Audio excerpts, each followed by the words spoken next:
Yes, other form of money cover. And over platform we as a host Nanaji.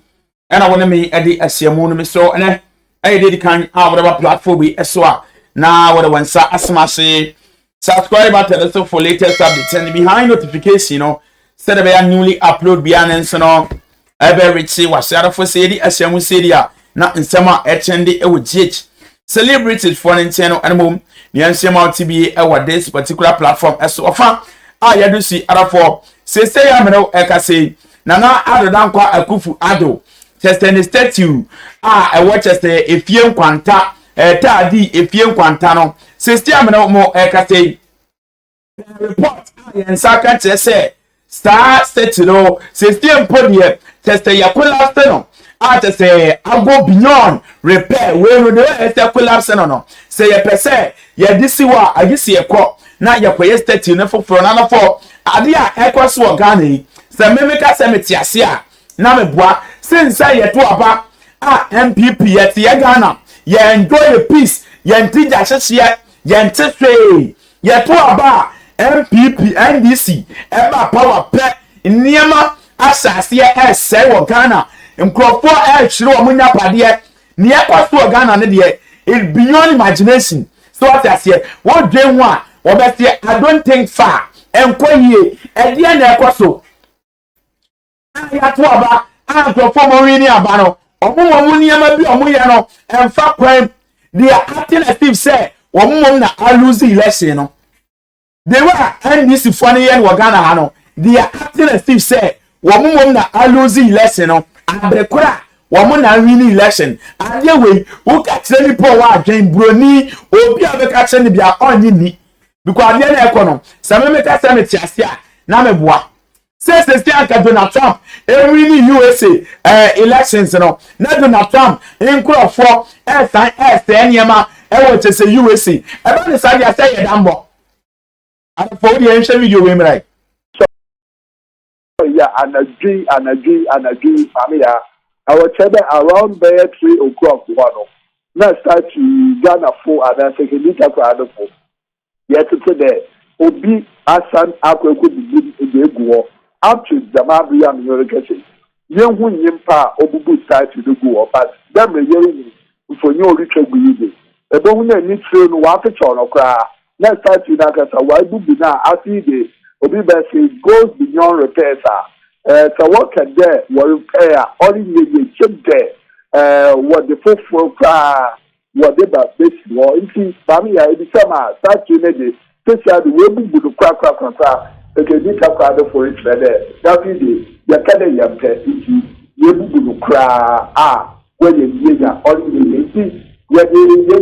na ya no ya de totu na comment na da wa be na ye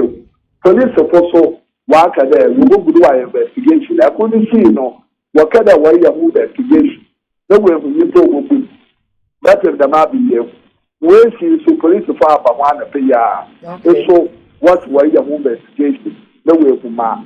yimpa obu da ministry so ya them we for you tregu secretary Saturday I the former president let's start you we bu former or no quite papa I see. Yes, other for me ba come be on this side I'm a mom say NDC for air violence monim say NDC tena so atamils now ye NDC ni asumdwe park ekura no NDC for na ntimi anya o ama kufu agbo and the baba ya asumdwe park so what I say I don't say NDC for people for nya power no o ma kwa sell no mo de o mo ye ni ye sometimes na the NDC for ye MPP for anya no kle ba ko pe mo pra ade ameken mo mama hama en question statue ensi ba bi na MPP formula power se be ya se bia ebi mo de agufo be ya na exam ye NDC for we no e no asem we ameken NDC for pro omo function mo trim se omo nọọsụ ensene Ghana for tie ni ye aba ye tu ye bibia se Ghana for na dọọsụ name enya political party members they do a chine dọọsụ enti ne mo sa ase amoye no e do ma say ye neighbor ade na amoye no mo hu ni say because ade a wabu ni we enya ne na mahama enti mi mu ne man se mahama want me mu mine want me mu state way I work to be any impact be Ghana so way any impact e Ghana so Ghana be yo enyina state way so way enema before ya ntini nya adwuma no ya to abama o a be focus on niam a be ye no nkwase asem ne mo asem ena mudi no Ghana ha ena eja dababi ena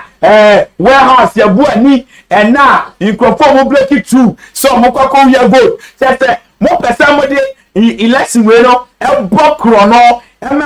say na ye kwaka ye say ye violence e see ye na say nya kro no na mo te a ya to abawie wo win election no wo na wo sign ejimi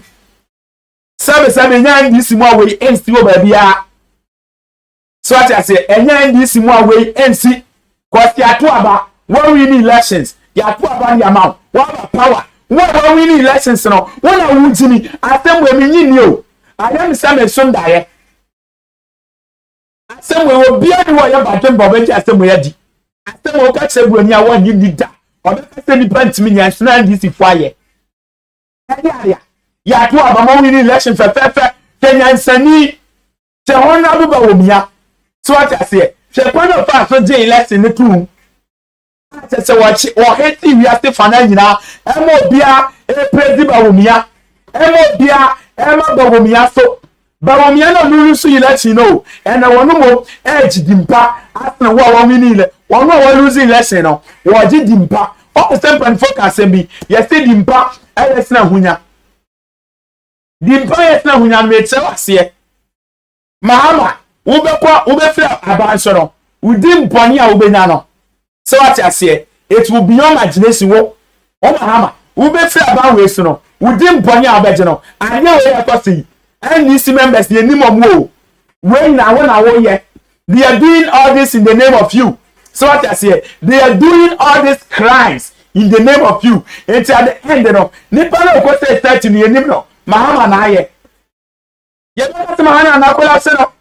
so I say because money am campaign na it's a make some amamo and I call us no yan fan kwa sha kwa ba na yan nim no because they are doing all this in the name of you Mahama and you are the leader so I say it's yan fan kwa sha obi Mahama ade awoye e da wanim se sia ba be kan o history no ade ho so I say sometimes no ya to abawie as a political party when we need elections o manager party na mo na wo se mo bo ban no mo na mo san se wo manager bade ade we dia menti ase o na bibi na we kan this fui se nya bibi na we ke wo mo enye spiritually nyankopon na aspect wo mo dia enye this for no kra ba ko pe we dia enkoyie kra se we na yamo mo agenda mo di win lesson enye tutu we dia enye Ghana for afi we dia masa mo be bre work within these 4 years ancha mo be wumpo